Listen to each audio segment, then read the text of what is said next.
28th, 29th, 30th। 8वें घर में moon, Rahu और सैटर्न है, और 8वें का लॉर्ड 12वें घर में। तो लियो, ये जो 3 दिन है ना, you must be very careful. 8वां और 12वें का कम्बिनेशन है, और फिर राहु उधर बैठा हुआ है। तो इसको तफसील से आपने प्रोग्राम को, ये जो लास्ट सेगमेंट है ना, इसको 2 दफ़ा आपने ज़रूर सुनना है। You must be careful. कोई आपने ऐसा काम नहीं करना कि कोई छुपी हुई सरगर्मियों में अपनी प्रॉपर्टी सेल कर देंगे, वो नहीं करना, या उस पर अखराजात करें। ऐद जवानी में हासिल शुदा जायदाद को जिनसे मुखालफ और खुफिया तलकात की सरगर्मियों की नज़र नहीं करना, और जायदाद की हिफाजत करनी है ताकि वो काम आ सके। तो ये एक आपको ख्याल करना होगा। मसलन मैं इसको थोड़ा सा एलैबोरेट इस तरह करूँगा कि आपका कोई हिडन अफेयर चल रहा है, या आपने दूसरी शादी छुपा के की हुई, किसी को नहीं पता, तो वो जो आपका पार्टनर होगा जिससे आपने खुफिया शादी की, वो आपको प्रेशराइज करेगा, आपको कहेगा मैं नहीं तो आपकी पहली बेगम को बता दूंगा, या I will open this relation to everyone आपको, और आप मुझे अपनी जायदाद मेरे नाम लगाओ, ये घर मेरे नाम कर दो, गाड़ी मेरे नाम कर दो। तो इस तरह का प्रेशर आप पे आ सकता है। तो काइंडली ये 2-3 दिन आपने इससे अवॉइड करना है। अगर आप इस पे प्रेशर में आ गए तो समझ लें कि आप अपनी काफ़ी कीमती जायदाद से महरूम हो सकते हैं। ये हो गया। दूसरा, यहाँ पे राहु बैठा है, सैटर्न बैठा है। ख़वातीन ख़ास तौर पे उनके लिए ये 3 दिन अच्छे नहीं है, ख़ास तौर पे प्रेग्नेंट ख़वातीन। क्या हो सकता है? मिस कैरेज हो सकता है, अबॉर्शन हो सकती है, प्रेशर में आ सकती हैं, और इनके गैस्ट्रो के इशू आ सकते हैं, बड़ी आंत में कोई प्रॉब्लम आ सकता है, पाइल्स तंग कर सकते हैं, जिससे प्रेगनेंसी इफेक्ट होगी। क्योंकि राहु जो है ना, बंदे को टिक के नहीं बैठने देता, भगाता है, दौड़ाता है। और दौरा पड़ता है ना ख़वातीन को वीकेंड पे, सोफ़े खींच के, ये पीछे से भी सफाई करो। जैसे कल मैं जब ऑफिस आ रहा तो सारे सोफ़े सेंटर में किए हुए थे, और उसके इर्द गिर्द सफाइयाँ हो रही थी। तो ख़वातीन को ये चुल होती है, ख़ास तौर पर प्रेग्नेंट ख़वातीन को ये काम नहीं करना। फिर वो बाल्टी पानी की भरी उठाई, और सीढ़ियाँ भाग भाग के चढ़ना। तो ये राहु का उस्तादी होती है, जो आपके दिमाग में खलल डाल के आपको कोई थका देने वाले कामों की तरफ लेके जाता है, और आपका दिमाग जो है ना सुनगुन हो रहा था, टिक के नहीं बैठना था।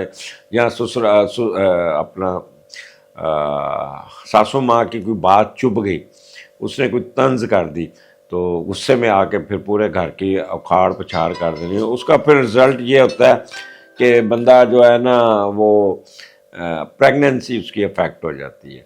तो आपने ये ख्याल करना है। और ये जो क्रिकेटर हैं या खिलाड़ी हैं, ये इनके प्राइवेट पार्ट पे चोट लग सकती है, इसलिए गार्ड पहन के क्रिकेट खेलिएगा। कोई ना कोई खुदा न खास्ता कोई इंजरी ना आ जाए, कट लग सकता है प्राइवेट पार्ट पे, कोई ज़ख़म बन सकता है, कोई चोट लग सकती है, पाइल्स तंग कर सकती हैं, एनर फिशर तंग कर सकते हैं, क्योंकि सैटर्न भी उधर बैठा है और राहु भी उधर बैठा है। और सैटर्न कब्ज़ को डील करता है, कॉन्स्टिपेशन को, और राहु साथ आपको एग्रीवेट करेगा ज़ख्मों को, अगर ऑलरेडी पहले ज़ख्म है।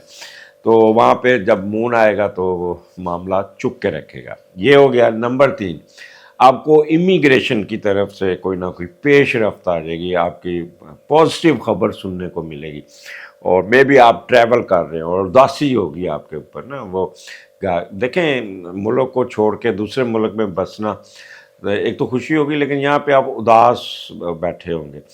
और एक चीज़ याद रखिएगा, time management is very important for you. आपका एयरपोर्ट पहुँचेंगे तो डिले हो जाएंगे, रात को रास्ते में ट्रैफिक फंस जाएगी, गाड़ी ख़राब हो जाएगी, फ़्लाइट मिस हो जाएगी, और आगे जो कनेक्टेड फ़्लाइट है वो मिस होने के चांसेस। तो time management is very important in 3 days। याद रखिएगा। मैं एक बड़ी आपको नसीहत करने लगा हूँ कि जब भी आप टिकट बुक करवाएं और जो कनेक्टेड फ़्लाइट होती है, उस दिन देखें कि आपकी मून पोजीशन क्या है। अगर मून तो सैटर्न के नीचे है, फिर 5-6 घंटे का वक्फा रखें, और अगर मून बड़ा अच्छा बैठा तो फिर घंटे का वक्फा ही काफ़ी है, उस दिन डिले नहीं होता। اچھا، اس وجہ سے کیا ہو جائے گا؟ آپ وریڈ ہو جائیں گے، پیوش ہو جائیں گے، گلومی ہو جائیں گے، اور آپ ایسا فیل کریں گے جیسے رکاوٹیں ہو رہی ہیں، پیسیمسٹک ہو گئے، آپ کے معاملہ رک رہے ہیں، لو سیلف اسٹیم پہ چل جائیں گے، afraid of failure, unknown fear trigger کرے گا آپ کو. دماغ آپ کا بڑا ڈسپلن مائنڈڈ ہوگا، پاورفل کنسنٹریشن ہوگی، لیکن آپ پھر تھوڑا سا اداسی کے دورے پڑیں گے، سینسٹیو ہوں گے، والدہ کو کوئی پرابلم آ سکتا ہے، والدہ لٹل ہیپینس فرام مدر. تو ان چیزوں سے آپ نے بچنا ہوگا، ان چیزوں سے آپ نے نکلنا ہوگا.